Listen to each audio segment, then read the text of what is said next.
nama saya Apriyanti Narpitasari, NPM 224102224, kelas Ilmu Komunikasi 06. Di sini, aku akan menjelaskan sedikit tentang apa sih komunikasi verbal dalam ilmu komunikasi.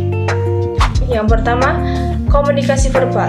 Komunikasi verbal adalah proses transmisi pesan dengan menggunakan bahasa dari pengirim pesan atau komunikator kepada penerima pesan atau komunikan. Kata-kata yang kita ucapkan merupakan isyarat verbal yang digunakan untuk tujuan komunikasi. Komunikasi verbal sering dianggap sebagai bagian utama dari sebuah komunikasi tersebut. Komunikasi verbal sebagian besar terjadi dalam situasi tatap muka atau secara langsung. Yang kedua ada jenis-jenis komunikasi verbal. Yang pertama ada berbicara dan menulis.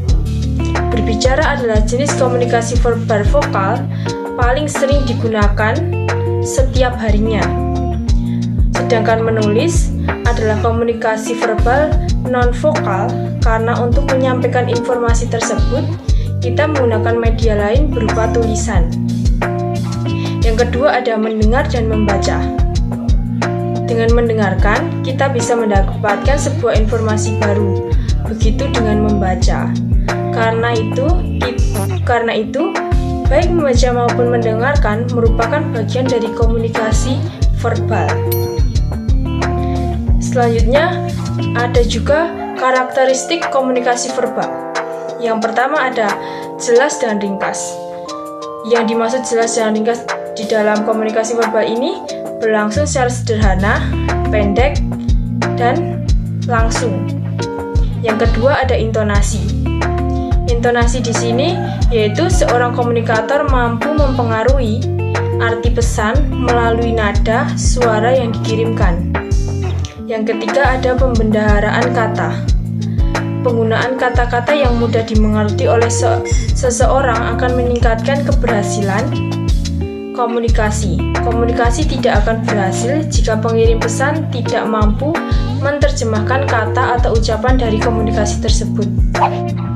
Selanjutnya di sini ada pun fungsi dari komunikasi verbal. Yang pertama, sebagai pertukaran ide yang efektif. Komunikasi verbal lebih mudah untuk digunakan sebagai alat untuk bertukar ide. Komunikasi ini bisa lebih luas dalam menyampaikan informasi, empati, emosi dari komunikator kepada komunikan. Yang kedua, menonjolkan artikulasi dan intonasi. Komunikasi verbal cukup unik ketika menggunakan ungkapan-ungkapan lewat bahasa, menggunakan artikulasi yang bisa menggunakan arti berbeda yang enggak ditemukan pada komunikasi yang lainnya. Di dalam komunikasi verbal ini, artikulasi yang digunakan dalam komunikasi verbal membuat komunikasi itu lebih menjadi efektif. Yang ketiga ada sebagai alat sosialisasi yang efektif. Komunikasi verbal dianggap mudah untuk digunakan dan efektif untuk menyampaikan maksud dari penyampaian informasi. Yaitu jenis komunikasi ini dianggap bermanfaat untuk keperluan bersosialisasi masyarakat dalam sebuah diskusi, obrolan, atau interaksi. Yang keempat ada penamaan.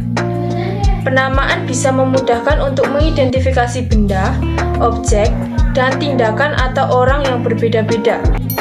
Oke, sekian presentasi dari saya tentang komunikasi verbal dalam ilmu komunikasi. Kurang lebihnya saya mohon maaf. Wassalamualaikum warahmatullahi wabarakatuh.